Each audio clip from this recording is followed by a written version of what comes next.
Estábamos viendo la última sesión en el seminario, chicos. La última vez probamos la optimalidad de A estrella, que era un algoritmo heurístico. ¿Alguien se acuerda qué es una heurística? Una función Una función de coste, ¿cierto? Ajá. Que básicamente era un coste real más un estimado. Ahora, no solamente habíamos probado optimalidad de las heurísticas, sino que también habíamos probado optimalidad de Dijkstra y también de BFS. ¿Se acuerdan la diferencia entre esos tres? BFS era para no ponderados.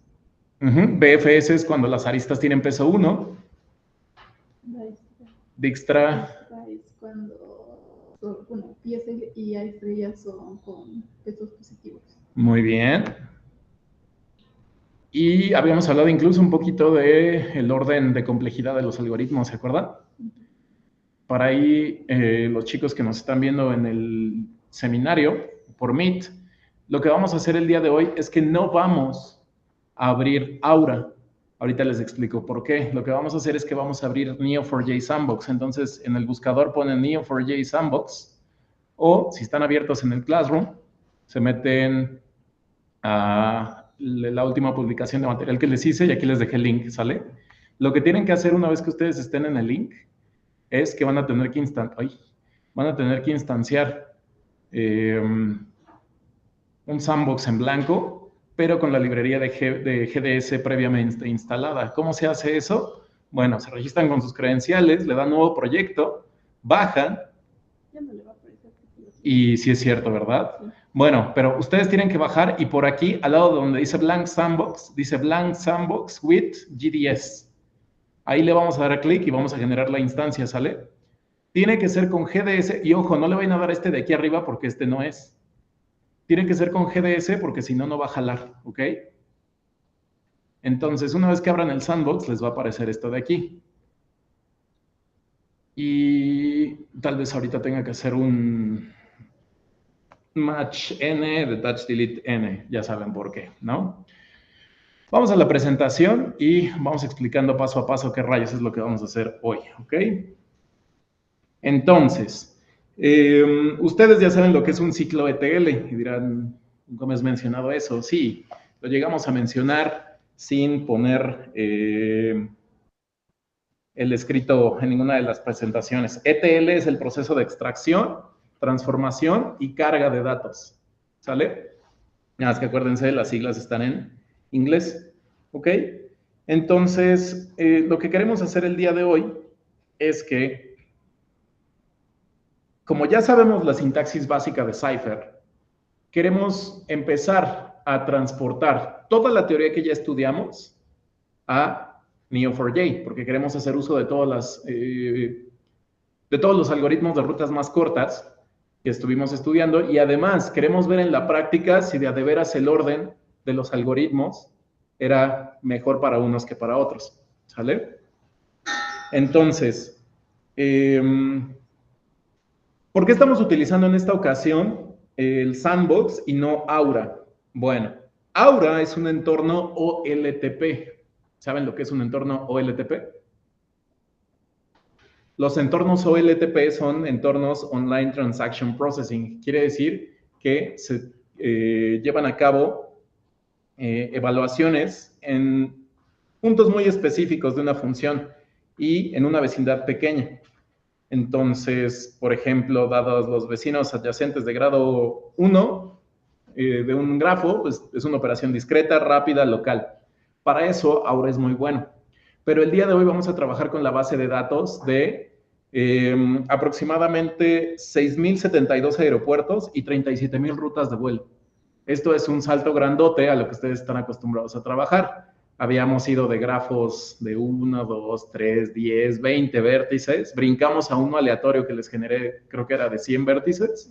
Y de ahí ahora vamos a brincar ya a un monstruo de grafo. ¿Sale? Como el tamaño del grafo aumenta bastante, lo que vamos a hacer es que vamos a trabajar en un entorno OLAP. Los entornos OLAP son entornos Online Analytical Processing. Aquí vamos a ingerir un grafo dirigido masivo que tiene que ver con la Red Mundial de Aviación de Open Flights.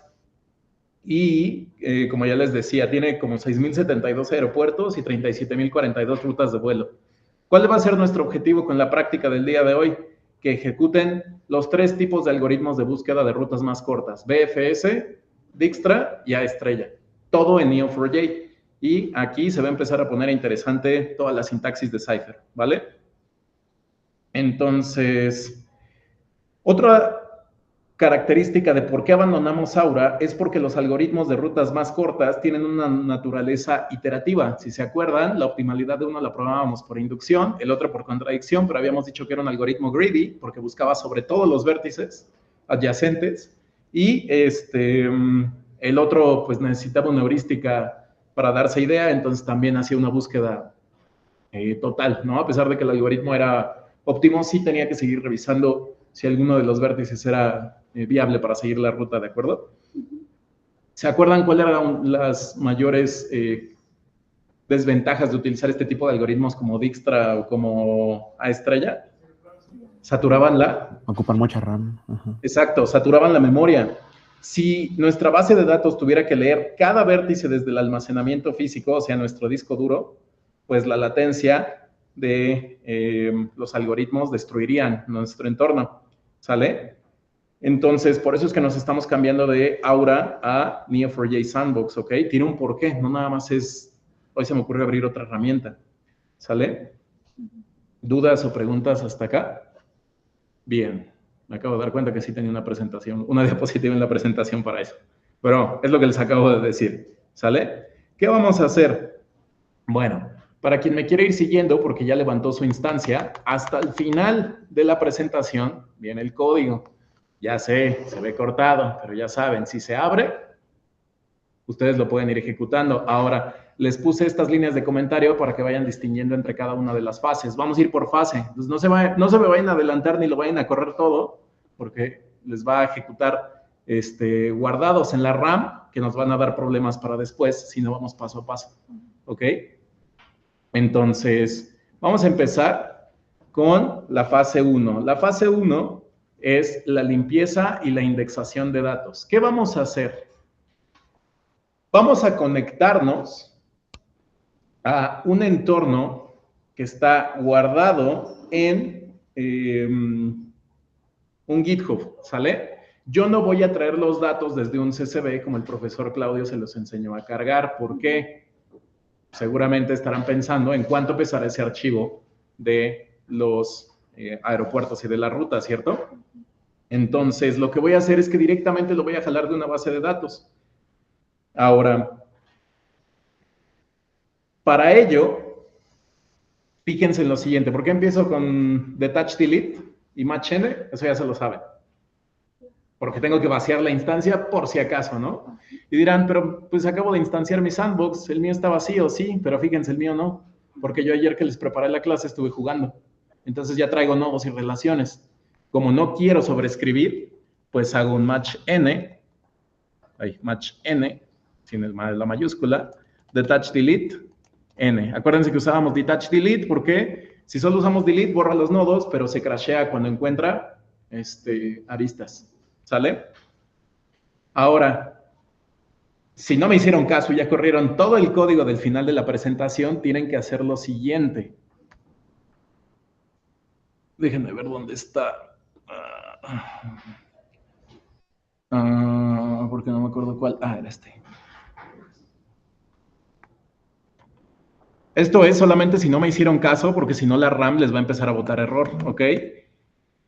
Lo que estamos haciendo aquí es que estamos guardando, y ahorita les explico por qué, la red de vuelos en la memoria RAM del servidor.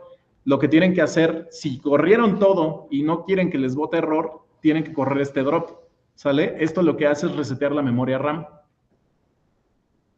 Aquí me da error, ¿por qué? Porque se supone que no hay nada, ¿sale? Me dice que esta red no existe. No me acuerdo si le cambié la S. Miren.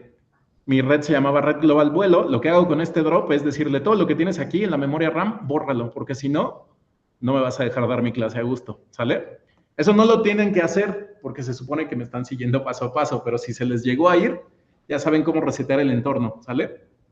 Ahora sí, vamos a empezar. Lo primero que vamos a hacer es crear un constraint. ¿Se acuerdan para qué eran los constraints?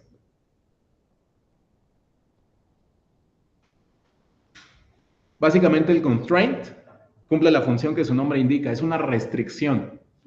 ¿Para qué? ¿Se imaginan lo complicado que sería encontrar la ruta de vuelo entre un aeropuerto y otro? Si yo tengo... Ay, no dice cuántos son. No le puse cuántos eran. Bueno, pero aquí según mi acordeón, tengo 6.072 vuelos, perdón, aeropuertos y 37.000 vuelos. ¿Quieren hacer rápidamente la cuenta? ¿Cuánto es 6.072 por 37.000?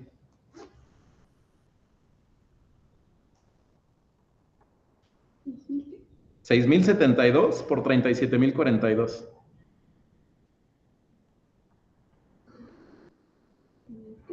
$224.919.024. ¿Se imaginan que la computadora hiciera ese número de operaciones cada que quieren buscar el vuelo entre dos aeropuertos? Es demasiado, ¿están de acuerdo? Nos dijo 224 millones. Incluso aunque la computadora los ejecute rápidamente, estamos saturando a nuestro servidor por una búsqueda tan sencilla. ¿Qué hacemos entonces? Para evitar eso, vamos a generar primero este constraint. Es una restricción en la que le estoy diciendo, genera esta variable, aeropuerto IATA. ¿Qué es la clave IATA? Es la clave de los aeropuertos internacionales. Por ejemplo, MEX es el aeropuerto internacional de la Ciudad de México, el Benito Juárez. LAX es el aeropuerto de Los Ángeles y así sucesivamente. ¿Sale? Esas son las claves IATA. Le estoy diciendo, si no existe, créala. ¿Para quién la vas a crear? Para cada aeropuerto y vas a requerir además que esa clave IATA para cada nodo sea única. Ojo, no he cargado nada, solamente estoy generando una restricción sobre el sistema. Hacer esto, lo que de fondo le está diciendo a Neo4j es que genera una estructura que se llama B-tree. ¿Alguno de ustedes había escuchado la estructura B-tree o árbol B? No, los árboles binarios básicamente son lo que hacen las búsquedas esas horribles que nos dan 224 millones. Los árboles B son estructuras de búsqueda autobalanceadas y están diseñadas para manejar grandes volúmenes de datos.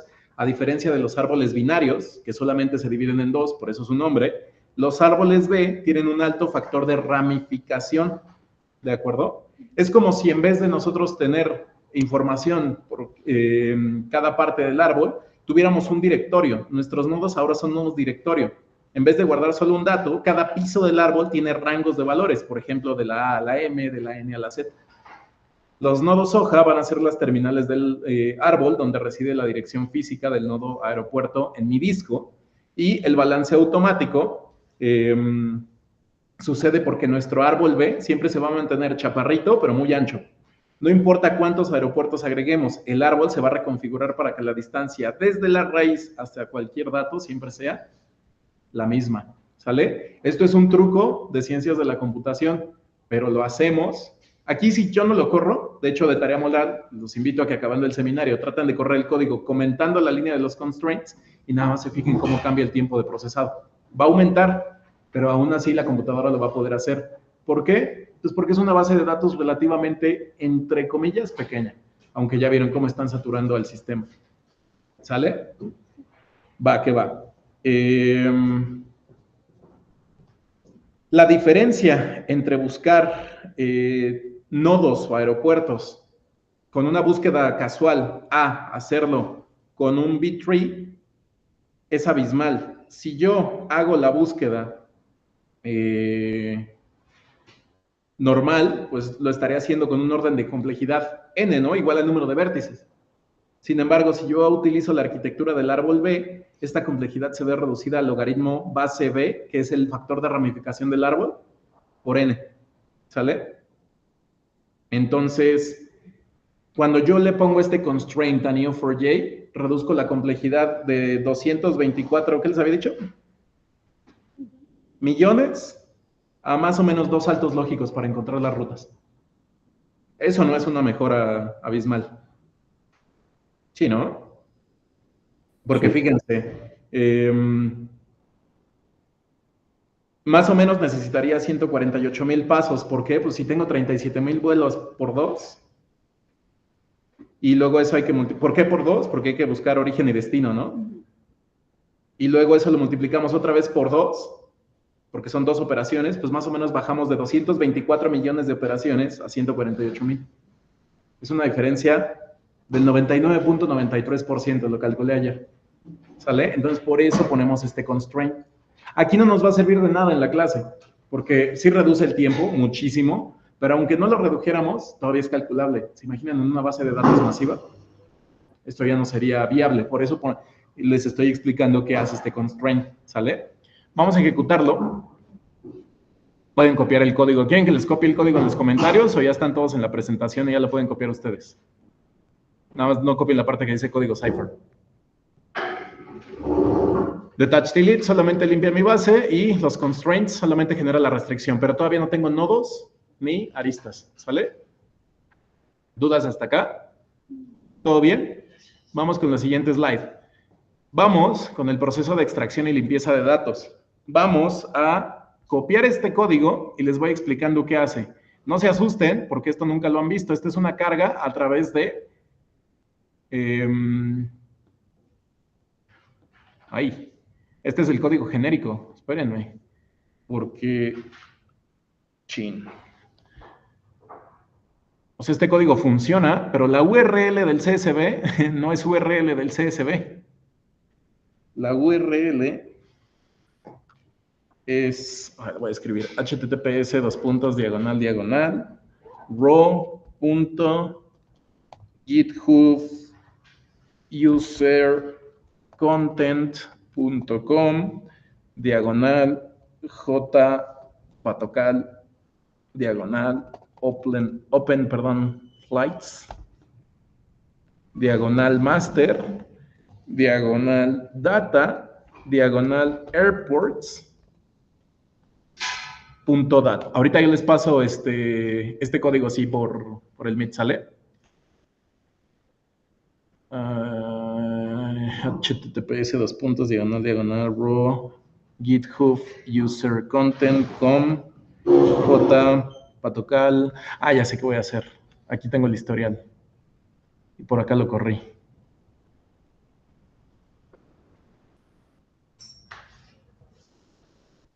Aquí está. Seguramente me come. Es que le puse SATA en vez de data, ¿ya vieron? Con un error que venga en el link, ya, no les va a cargar la data. Ok, como ya sé que los asusté con... Dime, Selene. ¿Todo bien? Va. Como ya sé que los asusté con este código, lo vamos a explicar paso a pasito y vamos a decir qué estamos haciendo. Esta línea de loads CSV, ya sé, y me están esperando para que se los pase por acá en el Meet, ¿no?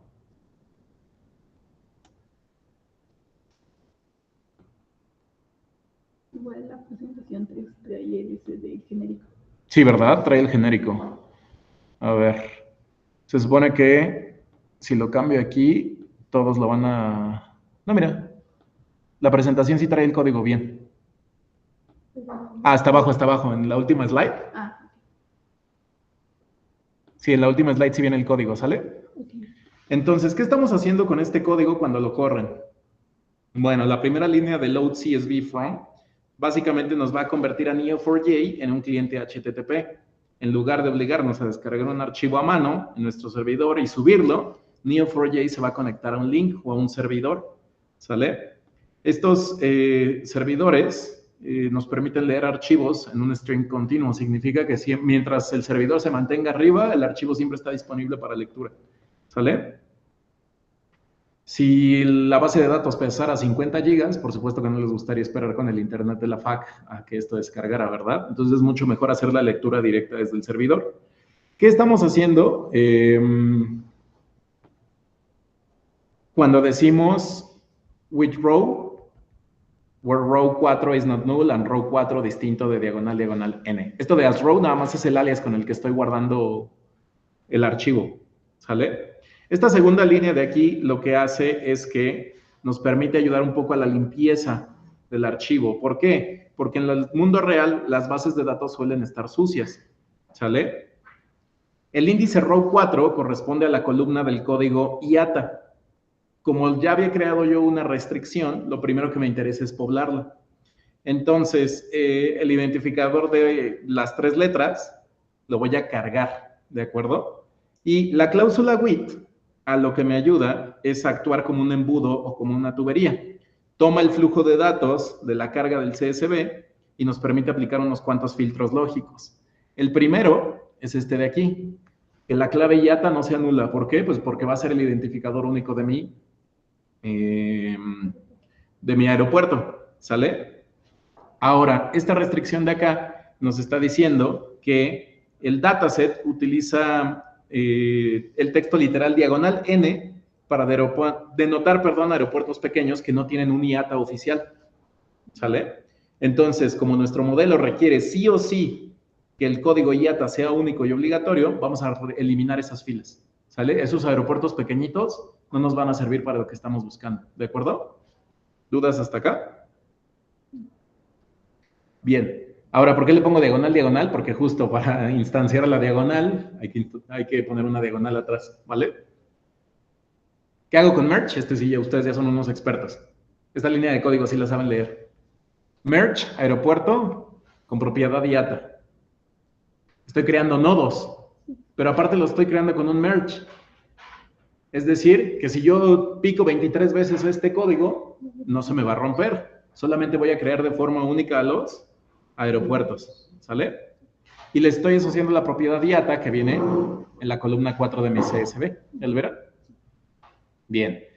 ¿Qué nombre le voy a... Con set, ¿qué hacía? Actualizaba propiedades. ¿Qué nombre le voy a poner? Pues el nombre que venga en la columna 1. ¿Y qué ubicación le voy a poner? Bueno, va a ser un punto. Ojo, ¿por qué punto? Bueno, la función point es nativa de Neo4j y es para instanciar un tipo de dato muy especial. Es un tipo de dato espacial, ¿no? Valga la redundancia. ¿Sale? ¿Por qué estamos utilizando un tipo de dato espacial? Bueno, porque me interesan coordenadas. ¿Para qué? Para calcular distancias. Porque vamos a ver distancias mínimas y demás. ¿Sale? Entonces, por eso utilizamos la función point, ¿sale? Como las coordenadas de latitud y longitud vienen en texto, primero lo convertimos en un flotante para que pueda hacer cálculos numéricos con él y luego guardo la coordenada.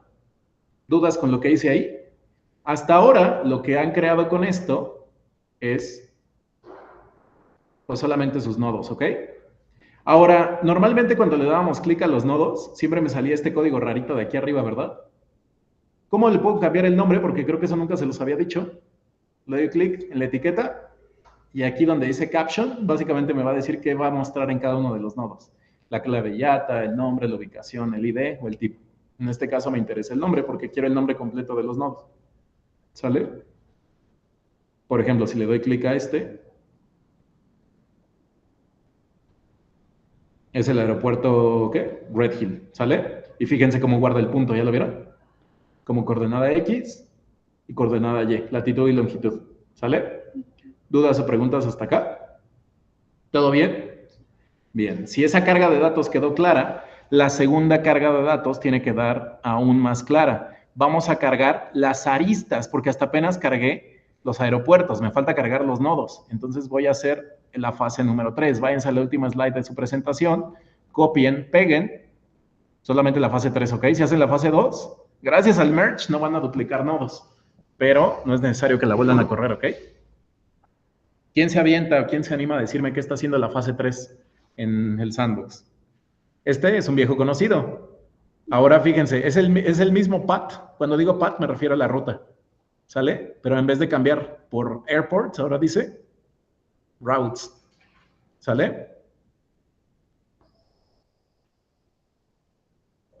Aquí simplemente estoy pidiendo restricciones, que la clave IATA no sea nulo y que además la ruta no sea nula, ¿no? Porque si la ruta es nula, ¿qué hago? Ah, no es cierto. Esta no es una ruta. Este es el código IATA, perdón, del aeropuerto de origen y este es el código IATA del aeropuerto destino, ¿sale? Si alguno de los dos es nulo, No me funciona, ¿están de acuerdo? Por eso lo estoy removiendo. Por el paradigma que habíamos dicho que los grafos deben cumplir en matemáticas. ¿De acuerdo? ¿Qué estoy haciendo aquí? Estoy creando aeropuertos. Origen, SRC es la abreviación de source, ¿vale? Bueno, y no estoy creando, más bien estoy buscando aeropuertos origen. ¿Con qué clave YATA? La de la columna 2. Aeropuertos destino los estoy buscando con la clave YATA de la columna 4. Y fíjense, estoy haciendo un merge, es decir, estoy creando de forma única las aristas que vayan de origen a destino. Es una relación dirigida, ¿están de acuerdo? Y aparte es un trazado idempotente. ¿Por qué? ¿Se acuerdan que era la idempotencia? Que si yo lo opero o lo compongo continuamente, siempre me da lo mismo, ¿sale? Va. ¿Se acuerdan que teníamos un problema en el que yo le daba Enter y me duplicaba los nodos con claves y no me los conectaba? Ya descubrí por qué es. Después de tanto pelearme con Neo, descubrí que si le ponen un punto y coma aquí, aparte de que el set lo tendrían que borrar, lo que hace es que se le olvida todo lo que ya existe y por eso los duplica. Entonces borren el punto y coma. Sale el punto y coma, nada más tiene que ir hasta el final del set. Aquí genero las relaciones de aeropuertos origen a aeropuertos destino. ¿Y qué pongo aquí? Actualizo, ¿quién? Una propiedad, ¿pero de quién? ¿Del nodo o de la relación? De la relación, ¿ya lo vieron? A la relación le voy a asociar una distancia. ¿Qué distancia? Ah, bueno, la voy a generar con una función que ya trae Neo4j nativa, que pertenece, más bien es un atributo de la función point, entre la ubicación y el destino. Y la voy a dividir entre 1000 porque está escalada, ¿sale? Está en, si no mal recuerdo, está en kilómetros. Entonces, como estos son metros, pues por eso lo divido entre 1000. Conversión básica de física, ¿no? Lo corro. ¿Y qué es lo que hace? Fíjense que ya le empieza a costar trabajito a Neo, ya no responde tan rápido. Se quedó un segundo pensando. Aquí les dice los milisegundos que se tarda. No es nada. Pero 37,000 relaciones y que se tarde 1443 milisegundos, me dice que si esta base de datos escalara, la voy a romper, ¿cierto? Ahora quiero que vean las relaciones. Aquí están mis aeropuertos, ¿ya lo vieron? Le voy a dar zoom con este de aquí abajo. ¿Por qué se ve así mi grafo? Ah, bueno, porque le di aquí, en el layout. Si le ponen forced base layout, les va a dar así grafos disconexos. Pero si lo ponen como jerarquical, lo que hace es acomodarlos como si fueran árboles. ¿Ya lo vieron? Esto no ayuda en absolutamente nada porque la topología de la red es indistinta, ¿ok? Pero fíjense, aquí tenemos aeropuertos que están conectados a otros con las relaciones y ahí está la distancia de vuelo de uno a otro. ¿Fácil o difícil? ¿Me van siguiendo todos? Bien. ¿Se dan cuenta que Neo4j ya no asusta tanto cuando uno ya sabe la sintaxis básica? Excelente. Vamos al siguiente paso. Pongan mucha atención en esto, porque si no, esto de aquí va a seguir creciendo. Bueno, fíjense, este no. Esto lo voy a borrar nada más para que visualizaran. Pero esto de aquí, si no hacemos la siguiente, va a seguir creciendo. ¿Sale? Vamos a ir a la fase número 4, que es la proyección en memoria RAM. Ahorita les explico qué es eso. Primero déjenme ir a buscarla. Cópienla. Y péguenla en su sandbox.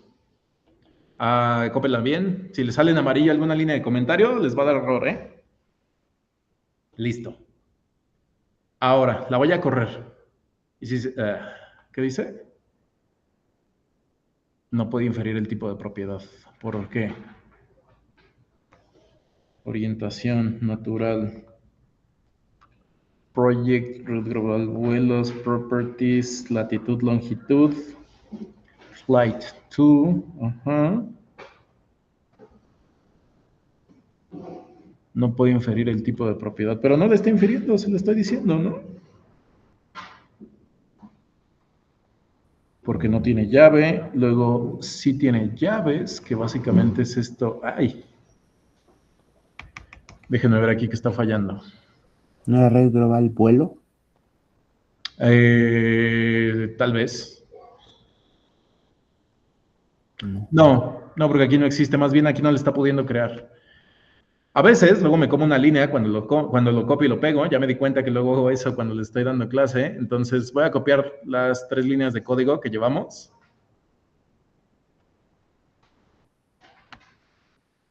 Lo voy a correr directo, pero primero tengo que hacer un detach delete, ¿no? Aquí no tengo que borrar la memoria RAM porque como no generé nada, fíjense, ya se borró, ya lo puedo volver a correr.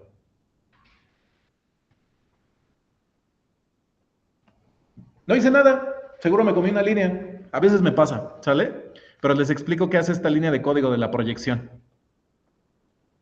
Entonces,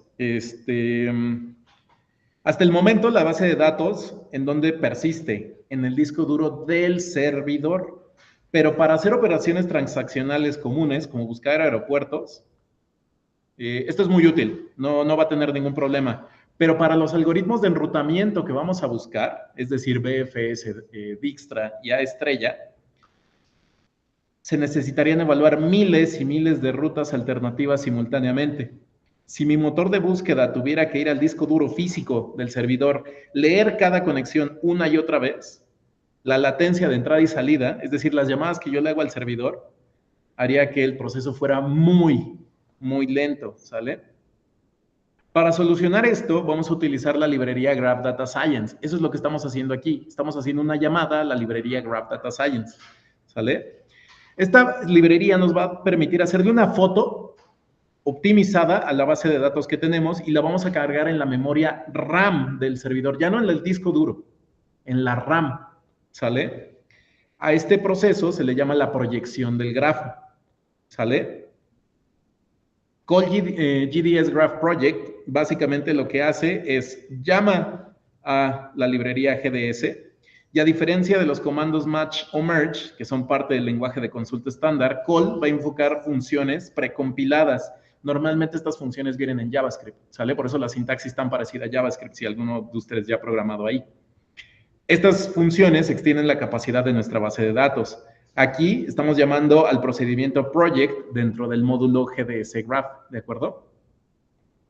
El trabajo de la función, no nuestro, va a ser leer la base de datos física y va a construir la estructura en la memoria RAM. ¿Cómo la va a guardar?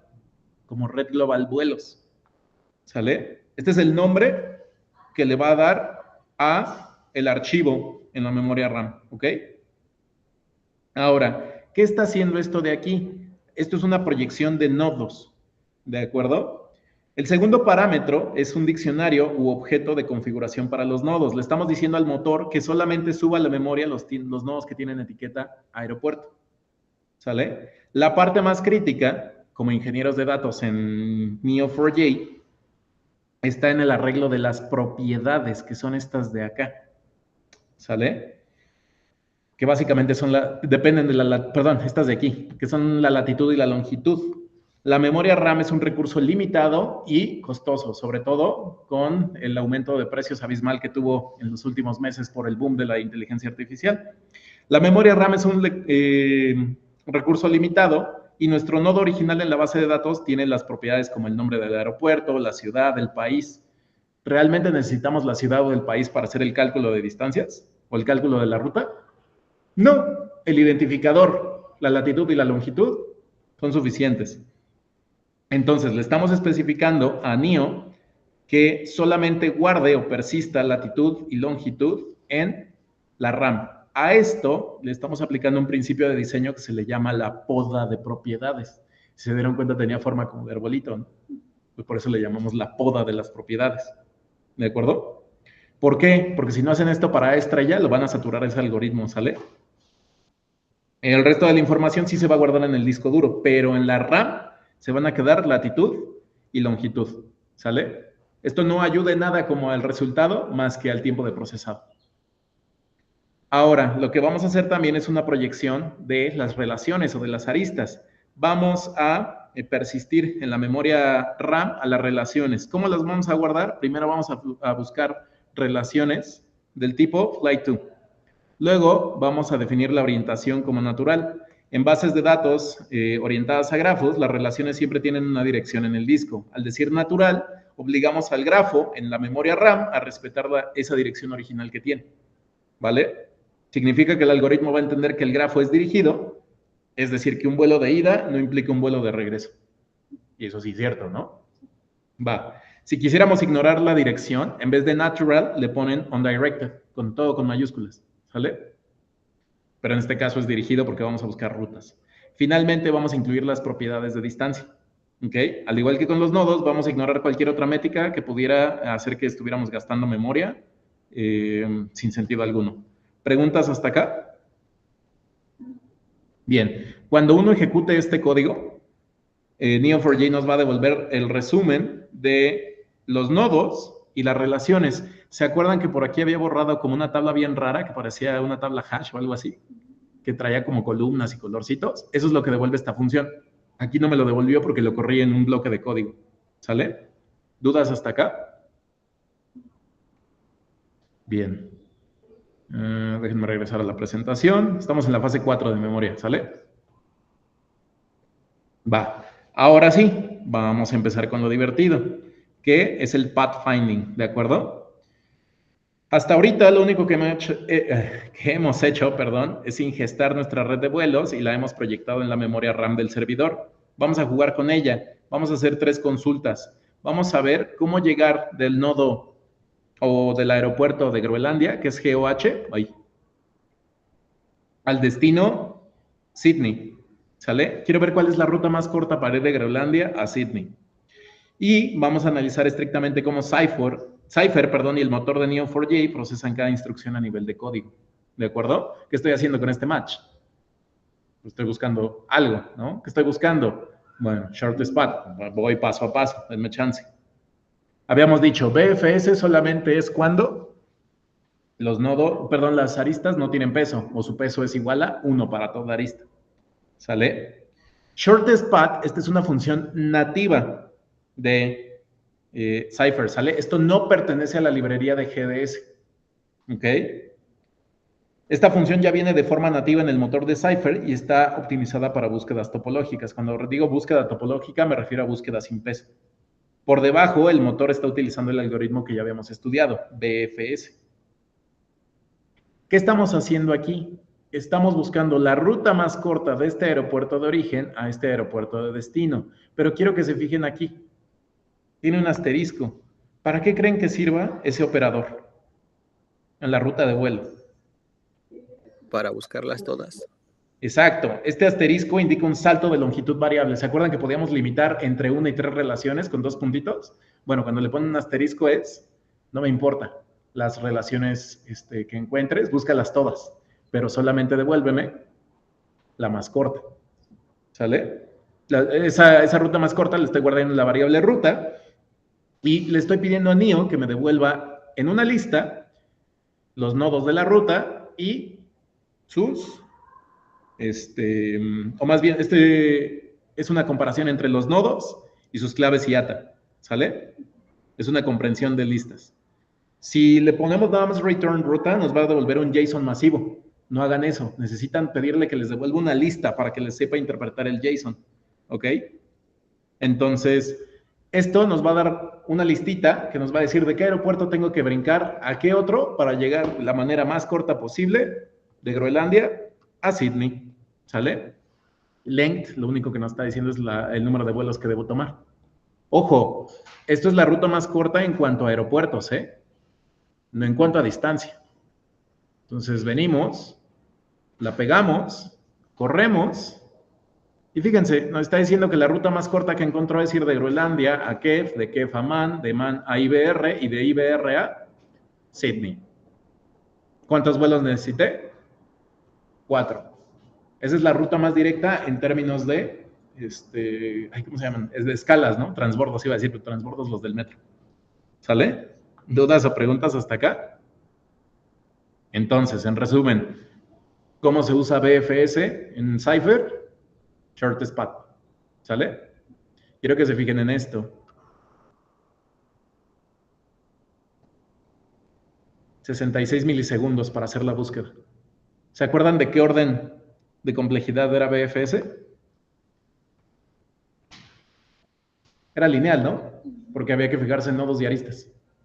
¿Cierto? Va. Ahora lo que vamos a hacer es que vamos a ver el algoritmo de Dijkstra. ¡Ay! No puse un slide del algoritmo de Dijkstra. No, no puede ser. Bueno, aquí les voy a explicar yo el código, pero nada más pónganle atención a esto de aquí. Vamos a utilizar ya no funciones nativas de Dijkstra y de A estrella, porque esto no viene como tal en el motor de Neo4j, sino vamos a utilizar funciones que la librería GDS me provee para utilizar específicamente estos algoritmos. ¿Cómo los vamos a encontrar? Bueno, nos vamos hasta el final del código y me parece que esta es la fase 5.2. Sí, aquí está, 5.2, Dijkstra. Ay. Fase 1, fase 2, fase 3, fase 4, fase 5. Aquí está. En la fase 5, en general, tienen que venirse a esta parte y le ponen 5. Bueno, copian todo lo que está en la sección 5.2. Nada más. No se va a ir todavía estrella. ¿Sale? Como lo pueden ver aquí en el comentario que les hice, este es el camino más corto en cuanto a kilómetros, ¿ok? ¿Cómo funciona? Y creo que lo copié mal porque creo que copié una línea de más, ¿cierto? Ah, no, está bien. Sí está bien, ¿no? Sí. Vale. Entonces, ¿qué estamos haciendo aquí? Primero, invocamos a la función GDS, o bueno, a la librería GDS sobre la ruta de los caminos más cortos. Vamos a traer a Dijkstra, ¿sale?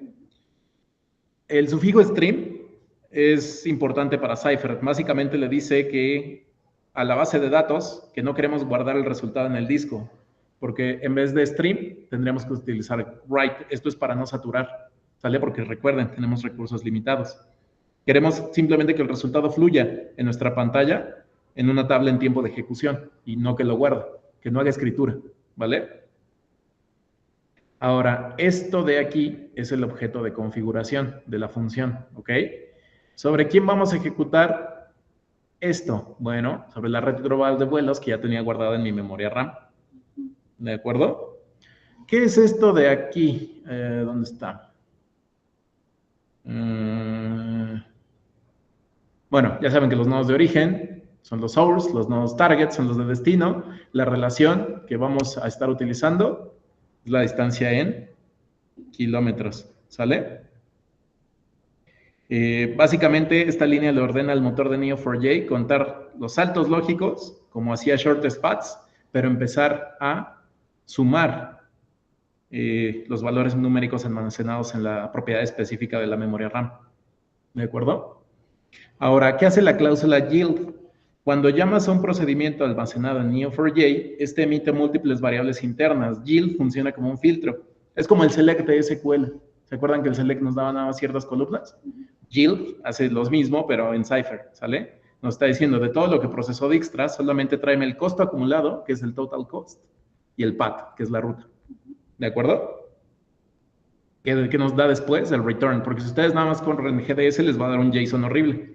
Este return me está diciendo, dame una lista que contenga sus claves IATA del camino, claro, y lo vas a guardar como la ruta.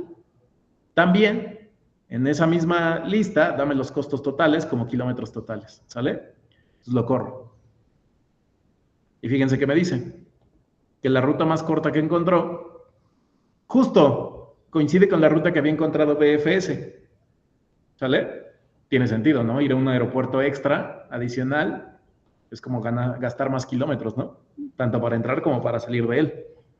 Ojo, podría ser que estuvieran sumamente cercanos los aeropuertos y uno tuviera una conexión más corta, pero intuitivamente hace mucho sentido que devuelva lo mismo, ¿no? Ahora, aquí sí está guardando los kilómetros totales, ¿ya lo vieron? Quiero que se fijen en esto. Esto pasaría desapercibido si no les hubiera hablado del orden de complejidad. ¿Cuánto dice aquí? No, acá. 62 milisegundos. ¿Cuánto decía BFS? ¿Hay o no hay una mejora en el tiempo de cálculo? Sí, porque este tenía un orden de complejidad lineal y este, ¿se acuerdan que tenía un orden de complejidad aristas más vértices logaritmo de no me acuerdo qué? por la estructura que utilizaba de búsqueda. Entonces, aquí estamos viendo aplicado lo que demostramos. Bueno, no les probé el orden de complejidad, pero sí se los mencioné en las diapositivas, ¿están de acuerdo? ¿Dudas de cómo se ejecuta Dijkstra? ¿Quedó claro esta parte de aquí de... ¿dónde está? ¿De cómo hacer la llamada? ¿Todo bien? Va, perfecto. Ahora lo que vamos a hacer es que vamos a utilizar el algoritmo A estrella. ¿Vale? Igual, como no puse diapositiva para A estrella, vámonos directamente a la última slide y copien la sección que dice 5.3. Y ya me lo acabamos. Todavía no lo corran. Vamos a leerlo. Ah, por cierto, ¿por qué pongo los match arriba? Porque justamente le estoy pidiendo que busque todas las rutas que hay, o todos los aeropuertos que hay de origen, con este IATA específico, y todos los aeropuertos destino con este IATA específico, que por la unicidad que le pedí al principio, son únicos, ¿no? Bien, ahora, ¿qué hacemos con el call? Ya saben, esto ya se empieza a hacer mucho más sencillo. Estoy llamando a la librería GDS, las funciones shortest path, estoy buscando el algoritmo. Si aquí no dice write, es porque solamente quiero que me muestre el resultado, no que lo escriba en disco, para ahorrar tiempo, ¿sale? ¿Sobre quién lo va a calcular? Sobre esto que tenía guardado en la RAM. ¿Quién va a ser mi origen, mi nodo de origen? Pues el que se llamaba origen. ¿Quién va a ser mi nodo objetivo? Pues mi destino. Están aquí arriba definidos, ¿ya lo vieron? ¿Cuál va a ser la latitud? Y ojo, aquí, ¿por qué tengo que hacer esto? Bueno, porque A estrella va a requerir de estas propiedades, la latitud, la longitud y la distancia en kilómetros, ¿sale? ¿Qué hacemos con este yield? De todo lo que devuelve shortest path, solamente dame costos y path, ¿sale? Ahora, en el return que le estoy pidiendo, que me dé los nodos del camino con su clave IATA y los guarde como la ruta, A estrella, pero que también me dé kilómetros totales, ¿cierto? ¿Qué intuyen que va a devolver? Si Dijkstra encontró esto, si hay alguna forma de recortar aeropuertos, debería recortar esta ruta, ¿cierto? Porque A estrella es Dijkstra más la heurística, ¿se acuerdan? Pero si Dijkstra se fijó en todas las distancias y vio que no había vuelos más cortos, ¿no es intuitivo que deba devolver lo mismo? Justo, ¿me lo vieron? De GOH a KF, de AKF a HL, HKG, Sydney. ¿Ya lo vieron? Y devuelve la misma distancia. Pero quiero que se fijen en esto. ¿Cuántos milisegundos le tomó a estrella? 30. ¿Cuántos le había tomado a Dijkstra? ¿Cuántos le había tomado a BFS? Eso no es una mejora sustancial en los tiempos de cálculo. Ojo, repito, aquí estamos jugando con bases de datos. Cuando salgan al mundo real, estos van a ser miles y millones de datos. ¿Les funcionaría o no les funcionaría que fuera óptimo su algoritmo de búsqueda? Pues claro que les funcionaría, ¿están de acuerdo? ¿Preguntas hasta acá?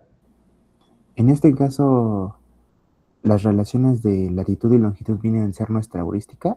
Bueno, cuando estamos configurando el shortest path. No, acuérdate que la heurística normalmente para distancias en el planeta Tierra es la distancia del Haversino, o la distancia euclidiana, o la distancia del taxista. La heurística, acuérdate que es una función que me dice más o menos un estimado de cuánto le costaría llegar. Pero la heurística tiene que ser admisible. ¿Qué significa? Que nunca puedes sobreestimar el costo real mínimo. ¿Sale? Por eso utilizamos Haversino, que es la distancia real de un punto a otro, que mínimo tiene que seguir esa de punto A a punto B directo, o el avión tiene que dar desviaciones, lo cual generaría una mayor distancia porque hay tormenta, porque hay X, Y, Z, ¿no? ¿Sí quedó clara esa pregunta? Sí. Bien. Me parece curioso, Dime, ¿no? es que a mí la primera, Ajá. en el Dijkstra, me hace la complejidad se hizo en menos tiempo que con Dijkstra. ¿En dónde? ¿En BFS? Ajá. Ah, caray. Ajá. Pero sí revisaste el último. Sí. ¿Cuánto te da? El último sí es el menos, pero el primero me dio menos que El de este. Ah, sí, es que estas son búsquedas locales que hace. El importante es el último, ¿sale? Sí, porque justo fíjate, dice completado. Esto nada más es un registro. Esta es la lectura por registro. Y sí, pues puede, como nada más es una lectura de nodo y de arista, puede que sea la más rápida que una lectura acá. ¿Sale? Pero el que nos interesa es el final. No, pero eso es el final. ¿El final es el te sale más pequeño? Sí. Ah, eso es interesante. Habría que revisar por qué te dio eso. A mí también me dio más pequeño en Este es DFS que en Dijkstra. este. Norma me está enseñando aquí que cuando corre, este es Dijkstra, te sale, a Norma le salen 174 milisegundos. Y en el primero me salió 144. Ah, qué interesante. Qué interesante, qué interesante. Déjenme investigar por qué sucede eso, porque, digo, todos lo corrimos igual, ¿no? Y ustedes vieron que no hice trampa y que a mí sí me salió la teoría, ¿no? Pero déjenme investigar por qué pasa eso. Eso es un caso muy curioso, ¿sale? Bien, ya para cerrar el día de hoy, como buenos ingenieros de datos, una vez que ya hicieron su cochinero, tienen que limpiar, ¿no? Es la ley de la casa. Pues la fase 6 simplemente es la línea de código que les había dicho que corrieran, si no me estaban haciendo caso de no ir a ejecutar todo. Le estamos diciendo a GDS, por favor, borra o tira de la memoria RAM los datos que habías guardado. ¿Por qué? Porque si no le estoy consumiendo recursos al servidor que otro ingeniero de datos podría utilizar. ¿Sale? Con esto se borra y fíjense, ahora sí, ya pueden ver la tabla que me da el resumen que tiene lo que había guardado, ¿sale? Pero si se dan cuenta son puros JSONs feos, entonces por eso siempre le pedimos un return específico a la función, ¿sale? ¿Dudas o preguntas? Ojo, ¿por qué no se borran? Porque esto es en la RAM, ¿sale? Esto es en la RAM, no en el disco, esto está en disco. ¿Dudas o preguntas? ¿Todo claro? ¿Les gustó la clase de hoy de cómo llevamos toda la teoría a la práctica?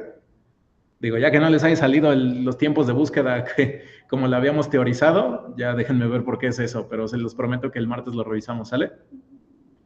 ¿Preguntas, quejas, sugerencias, comentarios, aclaraciones? ¿Todo bien, chicos?